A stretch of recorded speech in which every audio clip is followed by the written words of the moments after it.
Welcome, everyone, to the global consulting organization FutureCast.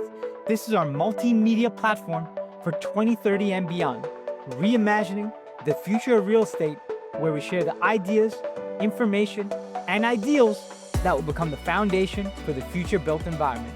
I'm Amit Egan Datwani, founder and chief consultant of global consulting organization, and on behalf of my fellow members of the GCO Collective, welcome you to our latest episode of the FutureCast. This live FutureCast was recorded at our first ever 2030 and Beyond Symposium on March 20th, 2025 at the Hyatt Centric, Brickell, Miami. I co-hosted the event with 6 of our GCO Collective members, and we shared a variety of insights and information designed to help our audience shift their mindsets about the future of our industry. The following recording is the introductory keynote that I shared to set the table and help the group to better understand the challenges and opportunities that lie ahead as we work together to co-create the future built environment. I hope you enjoy. Good evening, everyone. Thanks for coming to our event. My name is Amit Egan Datwani.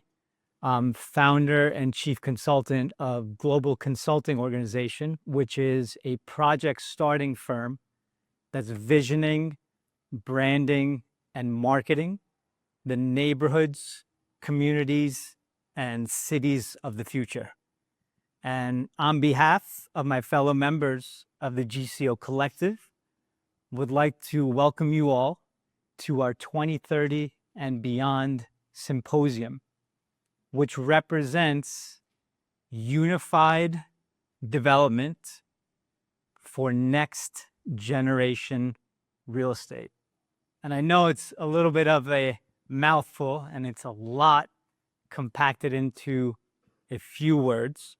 And if you're a little bit confused as to why you are here, our goal is to help clarify exactly what this means and potentially how you may benefit from this idea that we're in the process of co-creating in the years ahead. So to start, I would appreciate some honesty from all of you. How many of you have worked on a project before that you were very excited about? You loved doing the work on the project, but you really didn't get along well with a certain person on a project. Raise your hands if you've been there. Highly common. How many of you, again, a little bit of honesty would be greatly appreciated. How many of you have ever worked on a project and this issue that you may have had with an individual sucked the life out of you? Anyone? Some honest people in the crowd? This is a major issue in our industry as well as many other industries where we find ourselves working on projects that we love working on. However, we have no power over who we are working with. When you see the term unified development for next generation real estate, the concept behind that is to create teams that are based on this idea of unity and bring together like-minded individuals that have a passion for a specific mission. And that is the glue that holds them together. Not the fact that they have complementary skill sets, but they have a passion for a mission, because that changes everything. And this concept that we've created with the symposium, the goal is to ideally help to facilitate such an idea. And for those of you that work in real estate, you may know that our industry, especially in commercial, professionals do not change very easily. Anyone can relate to that? So this is a process. And that's why we call it 2030 and beyond. It could take till 2040. I don't know. We'll have to see. But we start now. So in order to enjoy your journey today, there's a few simple requests I have of you. Number one is to empty your cup. Any Buddhists in the house? Only my wife. So the term empty your cup, with how it relates to what we're talking about today, is do your best just for 2 hours. I'm not asking for more than that. Do your best to dismiss any preconceived notions or beliefs that you may have about this is how it's done. It's not going to change. You know that voice? Anyone have that voice that sometimes plays in their back of the mind? Do your best to dismiss that voice just for 2 hours. Empty your cup. It will serve you very well with the idea of receiving this information and hopefully benefiting from it. The mind and heart are like a parachute. They work best when open. So simple, right? So you need to empty your mind. And then when you empty it, I know it's difficult, you have to do your best to keep it open. Not easy, I know. And then on top of that, I'm even asking you, yes, you're in a business seminar and this crazy guy's asking you to keep an open heart, but there is a relevance to it. If you can maintain that energy field just for 2 hours, you will benefit greatly. Now, I do know that maintaining that energy field is very challenging. So this is my little reminder. You can remember the second slide that I showed. I may bring this up with me each time, and if I do, you know I'm going to say something that could be a little bit out of left field. You may look at me like I have 10 heads. Then I know I'm doing my job. So on the screen, what you see there is a representation of the infinite possibilities that lie within. Of course, these days we're being bombarded with the idea that artificial intelligence knows all. Artificial intelligence is the way of the future. Of course, it is in some ways. You get messaging thrown at you through social media, through mainstream media, through your partners, through your colleagues, through your parents, information constantly coming at you. But we all have this ability, rather than referring to the internet, we all have the inner net. That exercise we just did was to possibly plant a seed for the future. When you're going through chaotic times in the months ahead, could be tomorrow morning, as a reminder that we all have that ability to tap within. That is where all the answers lie. According to the Project Management Institute, around 70% of projects fail to meet their objectives, meaning they either don't deliver on time, stay within budget, or fulfill their original scope. Now, be honest. I know all of you are very, very smart, but how many of you would have guessed that 70% of projects, according to the media and social media, especially Facebook, you would think life is great. Everyone's executing their projects on time. Life is fantastic. I sometimes refer to it as fake book. In the headlines, depending on which publication you read, usually it's stories about projects that are being celebrated. Once in a while, you get that juicy lawsuit that everyone clicks on, they throw out there for clickbait. But the reality is that 70% of projects are failing to meet their objectives. That is obscene. 70%. But that's the reality. Those of us who work in commercial real estate, we work on highly complex projects. How many deals actually fall apart? A lot of them. Imagine if we could cut this number down just to 50%, how much cost savings there would be, how much time saving there could be. This is a massive opportunity that we're presenting to you today. Can we create more efficient teams to improve upon the 70% number? It's a great opportunity here, folks.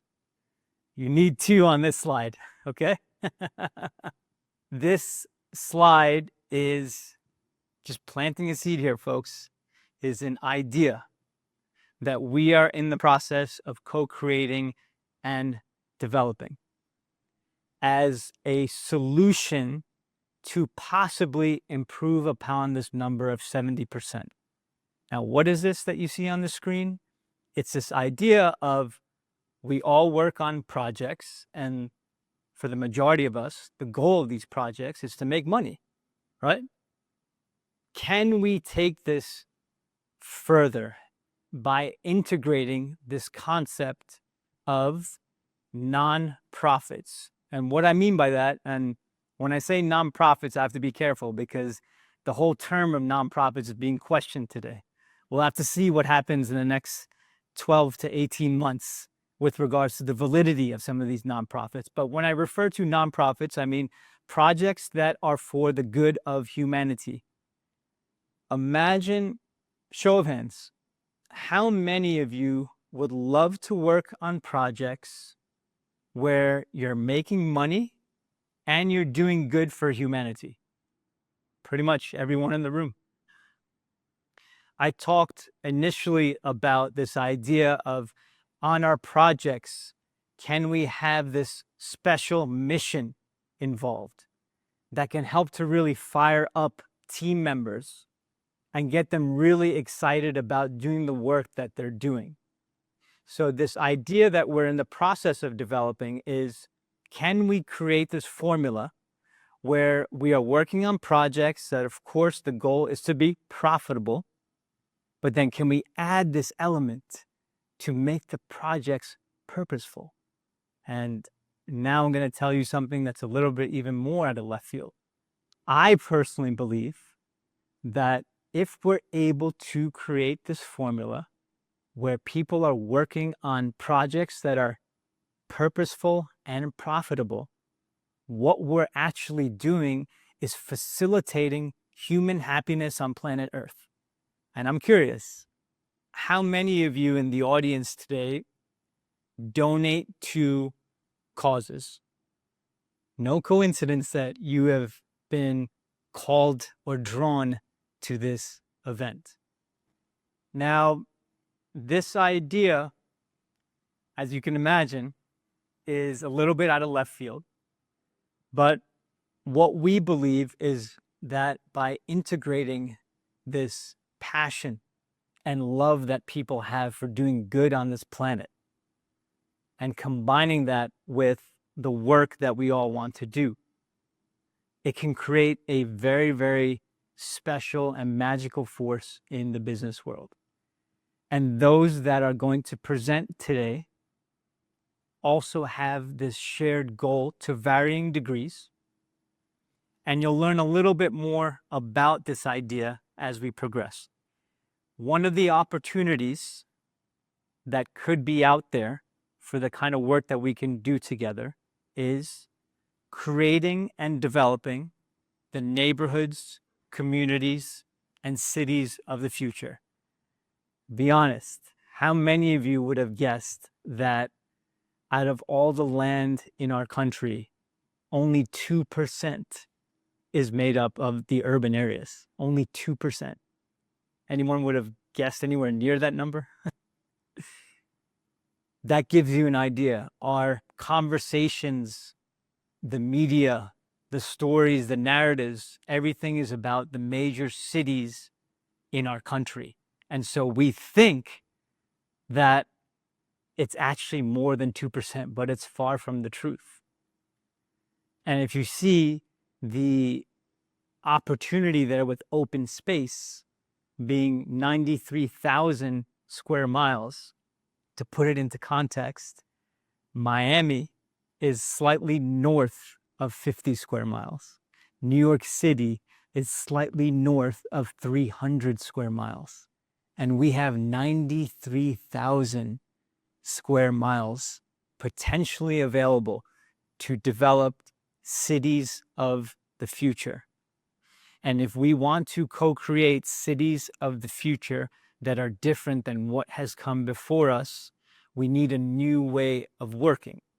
Many of you may know the saying, insanity is doing the same thing over and over again and expecting a different result. In many of our cities, we are following rules, regulations, and laws that were created 150 plus years ago. That's not going to result in new age cities of the future. So that's to give you the big picture as to what our potential goals could be in the decades to come. These are long range goals, but I just wanted to provide that context to you. And also, perhaps we are sharing some ideas for you that you can take for your projects that you're currently working on. That's another idea here. So just to provide you with that lens.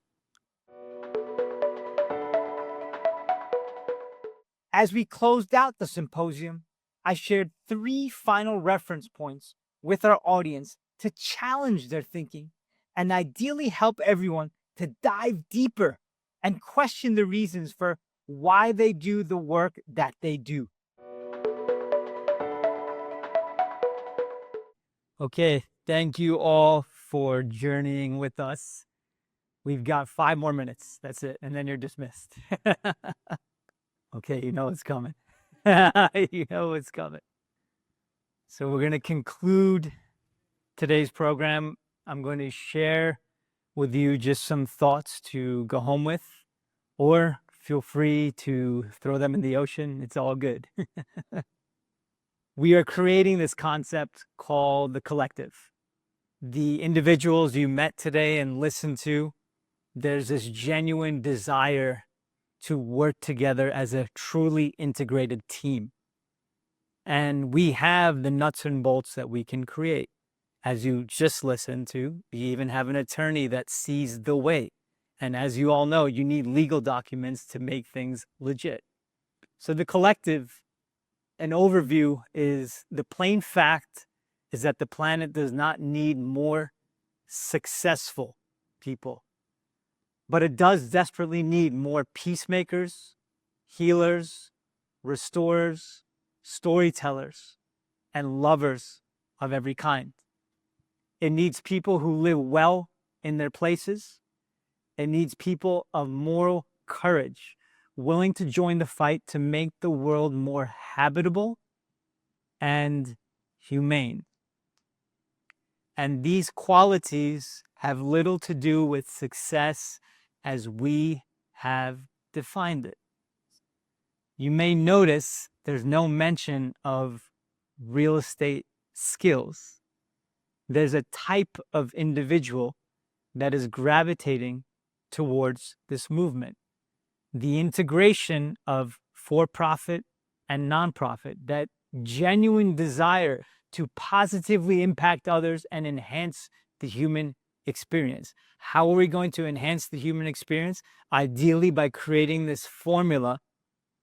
If we're able to successfully create this formula, we can facilitate human happiness on planet Earth. I said 2 cups there, right? The 2 most important days in your life are the day you were born and the day you find out why. Are you your profession? Is that who you are? Is there a deeper layer to you than your profession? Just a thought to potentially consider Or like I said, throw it in the ocean. It's all good. The day you were born and the day you find out why. There's a gentleman, I'm sure that a few of you have heard of before, Steve Jobs, that used to implement this type of practice on a daily basis. Steve Jobs said, for the past 33 years, I have looked in the mirror every morning, and asked myself, if today were the last day of my life, would I want to do what I am about to do today? He did a lot in his life to positively impact others. Look no further than that device in your pocket. Completely transformed the way we communicate. And one of the major practices that he integrated into his life was doing this meditative practice of asking himself in the mirror, if this were the last day of my life, would I want to do what I am about to do today? So, in conclusion, you may want to consider, when you wake up in the morning tomorrow and you're brushing those teeth and you're looking at yourself in the mirror, maybe ask yourself, if this were the last day of my life, would I want to do what I am about to do today? And if the answer is no, or you're not sure, perhaps it could be a sign that something needs to change. And the ideas that we're presenting to you today are to ideally inspire you to make certain changes in your life so that the built environment of 2030 and beyond is a better place for humans to live, simply put. And that can only happen if we make certain changes to move in that direction. So when you do wake up tomorrow, and if that answer is, yeah, I think there's something inside of me that's saying that I need to make a change, maybe take a step in that direction. Try it out. If not for yourself, maybe for your families, or perhaps the next generations of 2030 and beyond. Thank you.